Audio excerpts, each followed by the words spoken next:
one of your videos, you say that the problem with the world is that most people lack the intensity. Or? Most people lack the necessary intensity. And then you say the way is dhyana. So intensity is more associated to fierceness in personality, and dhyana is more associated to calmness. So they are somehow counterintuitive. Can you elaborate a little? People think peace means rest in peace. Because their idea of peace is death. Peace can be very intense. Peace can be tremendously intense because peace means the reverberations of life have become subtle and intense. Action means reverberations of life are not so subtle, it is at a certain level. So peace happens not because… peace may happen if somebody is dead, but to be alive and peaceful means you need to be highly intense state of energy, otherwise you can't be peaceful. The reason why most people who don't have any problems as such, after all, they're trying to earn a living, reproduce and bring up their children and die one day, just for that they're freaking, simply because of a lack of intensity. Because life is happening at a low ebb, naturally everything is a problem. If it rises a little bit, suddenly you have a little clearer view of everything. For this, you need a higher intensity of energy within you, and the yogic system is essentially focused towards that. Dhyana does not mean no. Okay, let's take the next question, right here in the front row, yeah. What I get from Isha's philosophy, if I may say there is that you need to see internally, in your interiority. You need to fix it internally before fixing your external situations. But is it also not right? Is it also not very important to do the right thing externally? Just to make myself more clear, if I be more precise. I'm clear, I get the question. Why do I look so dumb? Let's say, if… I got it. Yeah, if somebody is born… I got the question. Isha's philosophy is not about looking internally or externally. It is just that if you're looking for mangoes, you look up the tree, you don't dig the earth, all right? But if you're looking how to plant a mango tree, then you dig the earth. You're looking for mangoes, if you dig the earth, will you find it, I'm asking? So if you're inner things, you must look inward, outer things, you must look outward. There is no such philosophy, look out or look in. Wherever the damn thing is, look there. It's like, Shankaran Pillai went for a job interview and they asked him, which is further, Mumbai or moon? He thought profoundly and then said, Mumbai. They said, how do you say this? He said, I can see the moon, I can't see Mumbai. Okay, last question, yeah. Namaskaram, Sadhguru.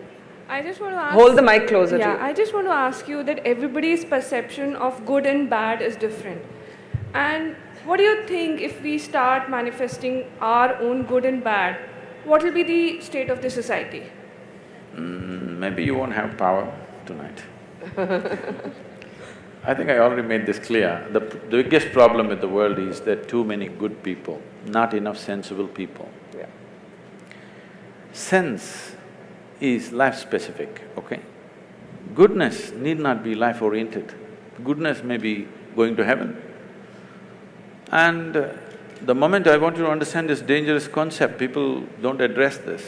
The moment you believe, suppose I believe there is heaven and it's a beautiful place and you can live in the company of gods, should I send you there today or no? If I really care for you, I'm saying. Yes? If I really care for you and if I believe there's a great place, should I send you there or not? This is a dangerous thing, do you understand? If you stretch it to its logical end, it's a really dangerous thing. The moment I believe there is a fantastic place up there, I really love you and I want you to go there, Yes. Okay, let me just end by asking you something that we haven't spoken about, and then I'll hand it over to Chiki. You said you love machines. I didn't say I love them. Okay, you like machines, or they're useful. They work. Have our lives been overtaken by gadgets?